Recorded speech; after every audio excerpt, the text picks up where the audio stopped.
நேர பிரசிடென்ட் இல்லை, president secretary யாருக்கு சார் கொடுக்க வேணுமே. பிரசிடென்ட் இப்போ பிஸி தானே, யாருக்கான பிரசிடென்ட் கையில் கழிதம் போக வேணுமே. பிரசிடென்ட் ஸ்டாஃப்ல கொடுக்க செக் பண்ணி தான் கொடுத்துறேன். பிரசிடென்ட் ஆஃபீஸுக்கு நாங்கள் இன்னைக்கும் வேணும்னா கொடுப்போம். உங்களுக்கு உதவி செய்யறதான் ட்ரை பண்ணாங்க. இல்லாட்டி தேவையில்லாட்டி பரவாயில்ல. கதைக்கு கொஞ்சம் சொல்லுங்க. கல்யாணம் உங்களோட 2 பேர் அதில் நாங்கள் மீட்டிங் கிடைக்கிறதுக்கு அவங்க செக்ரட்டரி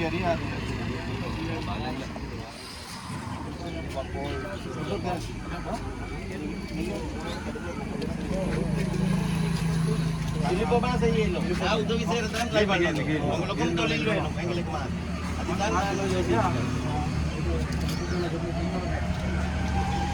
அது கொடுத்தா நல்ல போல தான்.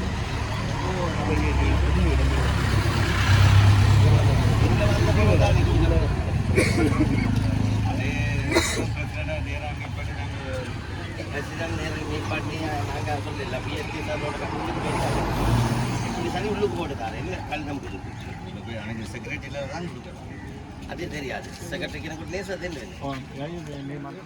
நீங்கள் எம்பிக்கு தானே அவரும் நீங்கள் அவருக்கு செக்ரட்டரி பார்த்துட்டு நீங்கள் பிரசிடென்ட் அவருக்கு சொல்லுங்க. பிரசிடென்ட் மீட் பண்ண வேண்டும் சொல்லுங்க. நீங்கள் எம்பிக்கு தான் அவங்க பிரசிடென்ட்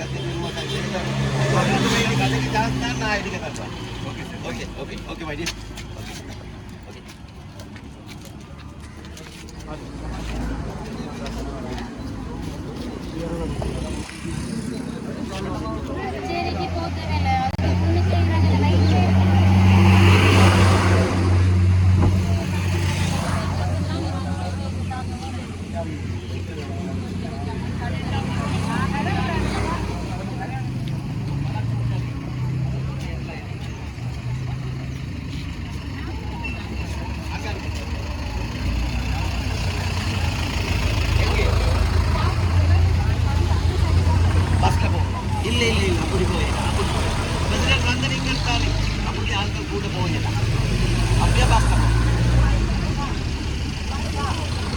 தம்பி இதில் நடந்து போயிடலாம். பிரசிடென்ட் வந்தேக்கு தானே அப்படியா பஸ்ல போங்க.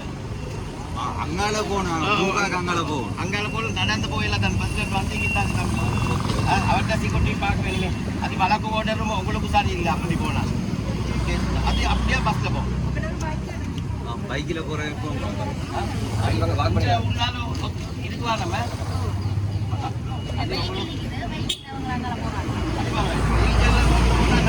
பாடையில் தானே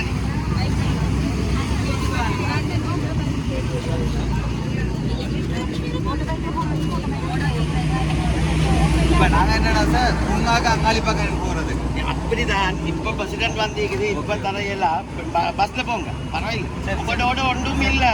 நான் உங்களுக்கும் உதவி செய்யறதான் ட்ரை பண்ணது. என்ன செய்யறேன் எனக்கும் 2 புள்ள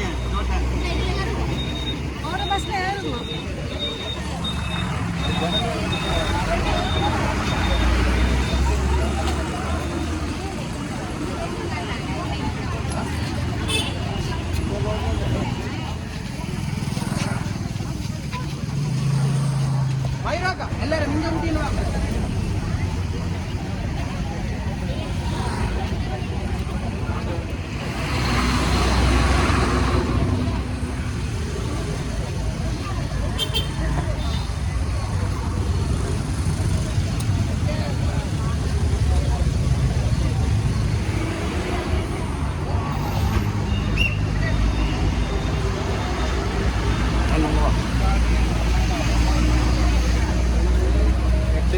ඉඳන් කරන්න කියලා.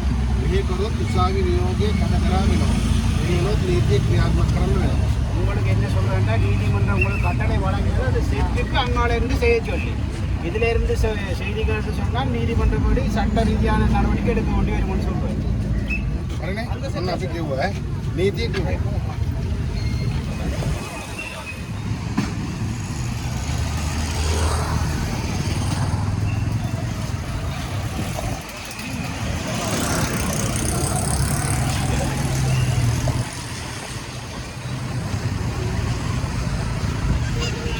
Yes.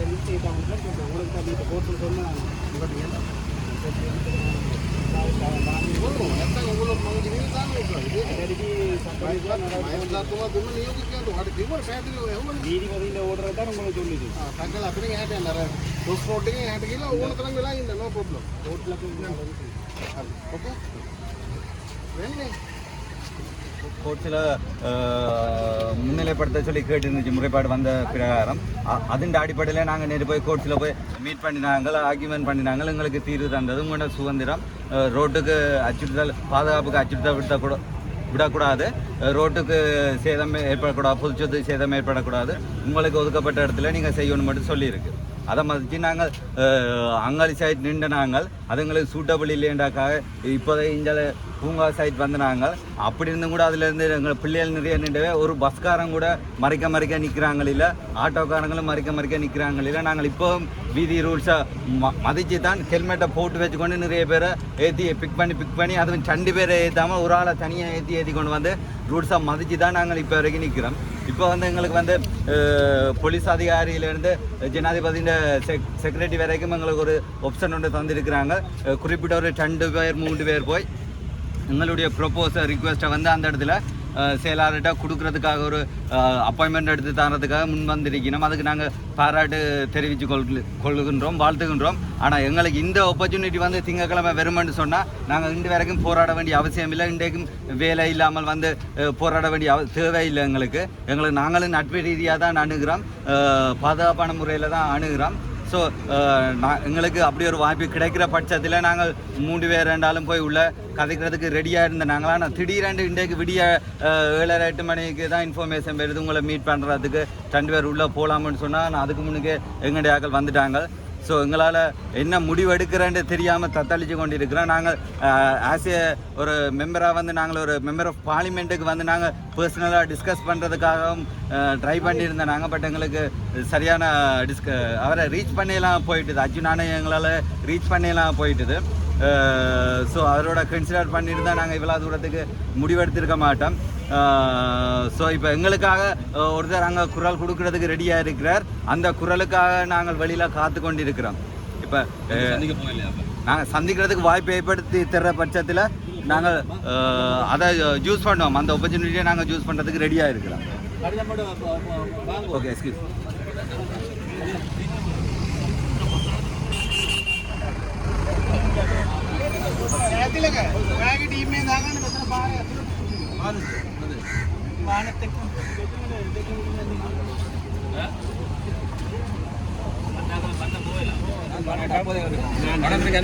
நான் டெங்கு கண்ட்ரோல் யாழ் மாவட்ட தலைவர். என்னென்னு சொன்னால் நாங்கள் கடந்த 2016ஆம் ஆண்டில் இருந்து வேலை செய்து கொண்டிருக்கிறோம். ஒரு மாதம் வந்து 22,000 ரூபாய் சம்பளம். இந்த 22,000 சம்பளம் 2016ஆம் ஆண்டிலேருந்து இன்று வரைக்கும் வேலை செய்து கொண்டு இருக்கின்றோம். ஒரு நாள் வேலைக்கு போட்டால் 710 ரூபா வெட்டி வீதம். எங்களுக்கு பெட்ரோல் காசோ அல்லது ஒன்று எதுவுமே எங்களுக்கு தாரதில்லை. தனியாக 22,000 ரூபாய் சம்பளம் தான். கடந்த கொரோனாக்குள்ளே வேலை செய்த நாங்கள் காலையில் ஒரு ஆளுக்கு டெங்கு வந்தால் காலையில் இன்டோர் போக்கிங்கன்னு சொல்லி வீட்டுக்குள்ளே அடிக்கிறது, பின்னேறம் அதுக்கு வேறு ஒன்று வந்தால் அதுக்கு பக்கத்தில் வந்து அவுட்டோர் போக்கிங்கன்னு சொல்லி வெளி இதுக்கு செய்யிருந்தாங்க. அப்படி தொடர்ந்து வேலை செய்து கொண்டு இருக்கணும். 2016 இன்று வரைக்கும் 22,000 ரூபாய்க்கு ஒருதன் சம்பளத்துக்கு வேலை செய்கிறாண்டா, கிட்டத்தட்ட ஒரு மாதத்துக்கு வேலை செய்கிறாண்டா ஒரு பைத்தியக்காரன் தான் சொல்லுவாங்க. இன்று வரைக்கும் செய்து கொண்டு இருக்கிறோம். எங்களுக்கு வந்து ராயுத சேனா அமைச்சர் சுகாதார அமைச்சராக இருக்க தான் இந்த எப்பவுமே தந்தது. ஒரு வருஷத்தில் எங்களுக்கு பெர்மனன்ட் தரேன்னு சொல்லிட்டு தந்ததால் நாங்கள் சரி செய்வோம்னு சொல்லி ஒவ்வொரு அரசாங்கம் மாறிக்கொண்டு இருக்க நாங்கள் தருவோம் சொல்லிக்கொண்டு தான் வேலை செய்தது. எல்லா அரசாங்கத்தையும் நம்பி கடைசியாக இன்றைக்கு இப்படி ஒரு நிலையில் நிற்கிறோம். உண்மையிலே எங்களோட குடும்ப வறுமை இன்றைக்கு ஒரு பொருளாதார நிலையை யோசித்து பார்த்தீங்கன்னா உங்களுக்கே தெரியும் 22,000 சம்பளத்துக்கு என்ன வேலை செய்கிறாங்கன்னு சொல்லி. இந்த எங்களோட பொருளாதார நிலையிலேயே சரியான கஷ்டத்தில் நான் இருக்கிறோம். இந்த இது வந்து பெர்மனன்ட் தரணும், கட்டாயமாக தரணும். என்னென்னு சொன்னால் கொரோனா வந்த காலத்தில் எங்களுக்கு எனக்கும் கொரோனா வந்தது. அந்த கொரோனா வந்து நான் கிட்டத்தட்ட 26 நாள் வீட்டில் இருந்தேன். எங்களுக்கு அதுக்கு கூட சம்பளம் போட்டு தெரியல. மெடிக்கல் கொடுத்தும் சம்பளம் போட்டு தெரியல. தனிமைப்படுத்தி இருந்தது. அரசாங்கத்தால் வழங்கப்படுற பப்ளிக்கு வழங்கப்படுற எந்தவித உதவியும் இல்லை. சமுத்தி ஜிஎஸ் ஆஃபீஸால் கொடுக்குற எந்த உதவியும் இல்லாமல், ஏன்னு சொல்லி சொன்னால் நாங்கள் கவர்மெண்ட்டால் வழங்கப்பட்ட எங்களுக்கு ஐடென்டி இருக்குது. எங்களுக்கு இந்த டிஷர்ட் மட்டும் தருவினோம். 3 மாதத்துக்கு வேறு 4 மாதத்துக்கு ஒருக்கா வேறு 22,000 சம்பளத்தை தொடர்ந்து வேலை செய்கிறபடியா நாங்கள் இங்கே நம்பி வந்த எங்களோட அனுராகுமார் எங்கள் ஜனாதிபதியாக இருக்குது. உண்மையாக நாங்கள் எங்களோட மக்கள் சேர்ந்து எல்லாரும் தான் போட்டோம். ஆனால் யார் போட்டால் எவர் போட்டார்னு சொல்ல மாட்டோம். ஆனால் போட்டு தான் இன்றைக்கு வந்திருக்கிறேன். ஆனால் இந்த யாழ் மாவட்டத்துக்கு வந்திருக்கிறேன். அவரை சந்திக்கிறதுக்கு நாங்கள் இந்த மகஜரை கொடுப்போம்னு சொல்லி சரியான கொடுப்போம் வந்தால் நேற்றைக்கு 15 இருக்கணும்னு சொல்லி நான் 7:20 உள்ளே போய் இப்போ தான் வெளியில் வந்துக்கிறேன். என்ன சொன்னால் எங்களை வெளியில் விட்டுட்டோம். உங்களோட பேர் பதிவில் இல்லையான்னு சொல்லி இப்போ நேற்று 15 இருக்கணும்னு. அது பதிவு இருக்கணும்னு சொல்லிச்சுன்னா ஒரு ஜனாதிபதியை நாங்கள் சந்திக்க போகிறதுக்கு உண்மையாக ஒரு பாதுகாப்பு நாங்கள் தான் சொல்லி எடுத்துக்கிறேன். ரோமேன்ஸ்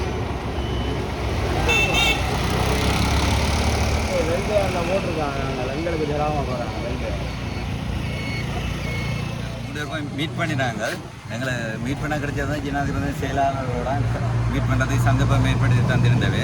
அப்போ அந்த சந்தர்ப்பத்தில் நாங்கள் எங்களோட ப்ரொபோசல் அவர்கிட்ட கையளிச்சிருக்கிறோம். ஆனால் நாங்கள் எங்களோட விருப்பம் வந்து பிரசிடெண்ட்டை ஒரு நிமிஷம் மீட் பண்ணுறது தான் எங்களோட ஒரு ஆசையாக இருக்குது. ஏன்னா நட்பு ரீதியாக தான் நாங்கள் அணுகிறோம். ஸோ அதுக்காக ரிக்வெஸ்ட் பண்ணினாங்க. ட்ரை பண்ணுறேன்னு சொல்லியிருக்கிறேன். நாங்கள் மீட்டிங் முடிகிற வரைக்கும் நாங்கள் அந்த இடத்துல வெயிட் பண்ணுறோம். நாங்கள் ஆல்ரெடி அவருக்கு எங்களை மெயிலை எடுத்து காட்டினாங்க. நாங்கள் திங்கக்கிழமை ரிக்வெஸ்ட் பண்ணி நாங்கள் சார் உங்களோட செக்ரட்டரி ஆஃபீஸுக்கு வந்து நாங்கள் எங்கள்கிட்ட கமிட்டி மெயிலூடாக ரிக்வெஸ்ட் பண்ணி நாங்கள் எங்களுக்கு அப்பாயின்மெண்ட் எடுத்தாங்கன்னு சொல்லி. ஸோ அதுக்கு எந்தவித ரெஸ்பான்ஸும் இல்லை. அவர் அதை பார்த்து பொறி பண்ணிட்டு போயிட்டார். நாங்கள் வெயிட் பண்ணுறோம். இப்போ எங்களுக்கு ஜனாதிபதியிட்ட இருந்து சரியான பதில் கிடைக்கணும். சரியான பதில் வந்து எங்களுக்கு முடிவாக இருக்கணும், தெளிவாக இருக்கணும்ன்றதாக தான் நாங்கள் ஆசைப்பட்டு இன்றைக்கு இதில் வந்து நிற்கிறோம். தேங்க்யூ. கண்ட்ரோல் ஜாழ் மாவட்ட தலைவர் சொன்னால் எங்களை உள்ளுக்க கூட்டிக் கொண்டு போய் இதில் வச்சு தான் செக்ரட்டரி வந்தவர். செக்ரட்டரி சொல்லிக்கிறேன் அந்த கழகத்தை வாங்கி கொண்டு தான் நேரடியாக உள்ளுக்குள்ள ஜனாதிபதி கலைச்சி போட்டு கவர்னர் ஊடாக எங்களுக்கு இது சொல்கிறேன்னு சொல்லிக்கிறேன். இல்லைன்னா மெயிலூடாக செய்கிறேன்னு சொல்லியிருக்கிறேன். உண்மையாக நேராக நான் ஜனாதிபதியை மீட் பண்ணியிருந்தால் சந்தோஷமாக இருந்திருக்கும். ஆனால் செயலாளர் தானே இப்போ கூப்பிட்டு எங்களை கலைச்சவர் என்ன செய்வார்னு ஒரு நம்பிக்கை இருக்குது. கொடுத்துருக்கு, நல்ல முடிவு வரும் அப்படின்னு நினைக்கிறோம். உண்மையாக வந்திருந்தால் சந்தோஷப்படுவோம். நன்றி.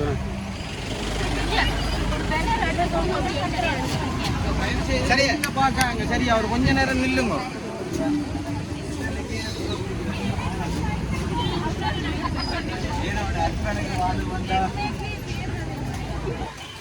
சரி,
தமிழ் மொழி என்றென்றும் வாழியவே. எங்கள் தமிழ் மொழி, எங்கள் தமிழ் மொழி என்றென்றும் வாழியவே. என்ன பிரச்சனை என்றால் நீங்கள் எல்லோரும் இன்றைக்கு போராட்டம் செய்கிறது உங்களுக்கு வேலை இல்லை என்று பற்றி விளங்குது. வேலையில தான் எனக்கு ரோட்டில் நிற்கிறீர்கள்.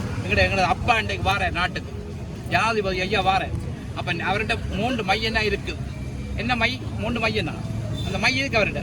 பொறுமை, தன்மை, ஆண்மை, இந்த 3 மாதிரி இருக்குது. அவர் செய்வார், உங்களை பார்ப்பார். இன்றைக்கு வந்து பார்ப்பார், டே இப்படி நிற்கிறார்கள். அப்போ நீங்கள் போராட்டத்தை ரோட்டு வழியை நின்று செய்யக்கூடாது. ரோட்டில் ஆடி கழிச்ச வேணாம். இன்றைக்கு ஒரு மரியாதை கொடுத்தவர். பேப்பருக்கு மரியாதை கொடுக்கும். ஏன்னா அப்போ தான் அவர் இன்றைக்கு எந்த பிள்ளைகள் இன்றைக்கு வரவேற்று என்ன செய்தார்கள் நாங்கள் அவர் உடனடியாக பேர் அடுத்ததாக இன்றைக்கு பெரிய பெரிய மரங்களில் பழுத்த பழம் கிடக்கு மில்லியன் அந்த மில்லியனை தட்டினா இந்த பிள்ளைகளை கொண்டு வேலை கமத்துலாம் 64 வயசு இல்லை 60 வயதில் நாளைக்கு கடந்த மடியுங்க வர்த்தமானி போடுங்க 60 வயதில் எல்லாரும் வீடாண்டு அப்போ இந்த பிள்ளைகள் நாங்கள் போயிட்டு போகும் இது சம்பந்தமாக கதைக்கிறதுக்கு ஆக்கள் இல்லை ஆன முறை இதை செய்து இந்த பிள்ளையர் தெருவில் இந்த வேறு எத்தனை பிள்ளையர் எத்தனை சாயமார் குடிய போகிற மோழ்மையை சமைச்சு பிள்ளையர் பல கொண்டு போய் எத்தனை மனதுக்கு மத்தியில் இருக்கிற சாதகப்பன் அப்போ ஆன முறை இன்னைக்கு நல்ல பேர் வேலையை தெருவாரண்ட அப்பா பாரார் அவர்கிட்ட போய் 4 பேர் போய் பிரதிநிதிகள் போய் அவரோட கூறி மக்களிடம் வந்து கூப்பிட்டு போகும்போது ஆர்ப்பாட்டம் இப்போ செய்யணும் அப்போ அவர் வந்து போனா அப்புறம் அப்படின்னு இப்போ அப்பா அவர் வரவேற்று வரவுங்க பையன் அவர் பாராருன்னு வேற இருக்கணும் பாவம் எங்கள்ட அப்பாண்டே வர நாட்டுக்கு வர வந்து இந்த பிள்ளைகிட்ட பிரச்சனையை பார்ப்பேன் இது நான் என்னது கருத்து என்று கூறி மற்றது எந்த ஒரு இதே நீங்கள் தெருவிலையும் இப்போ 2 விஷயம் அவரை கூப்பிட்டு 4 பேர் 5 பேர் போங்க பிரதிநிதிகள் உள்ளே போய் அவர் கூட்டினோம் ஆர்ப்பாட்டம் உள்ளே போவாங்க அது அப்புறம் அவர் விரும்புவார் வந்து விரத்தான் செய்வார் நீங்கள் ஒன்றும் பயப்படாங்க இந்த 64 வயது இந்த அந்த ஓய்வூதியம் 60 ஆகி இப்போ விலை கொடுக்கலாம் அதை நடவடிக்கையை உடனே வர்த்தமானியில் உடனே பிரகடிக்கலாம் யாதவைக்கு ஓடர் உண்டு உடனே சேர்ந்த பிள்ளைகளை வேலை வழங்கலாம் எனக்கு கூறி எனது சிற்றுரையை முடித்துக் கொள்கிறேன் நன்றி வணக்கம்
அப்பா வேறு பார்க்குறது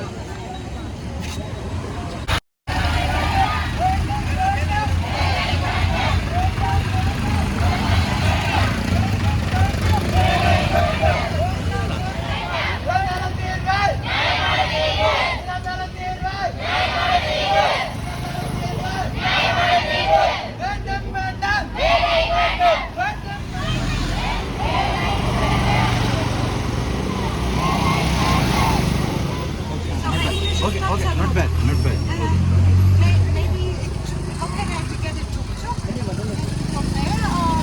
You can.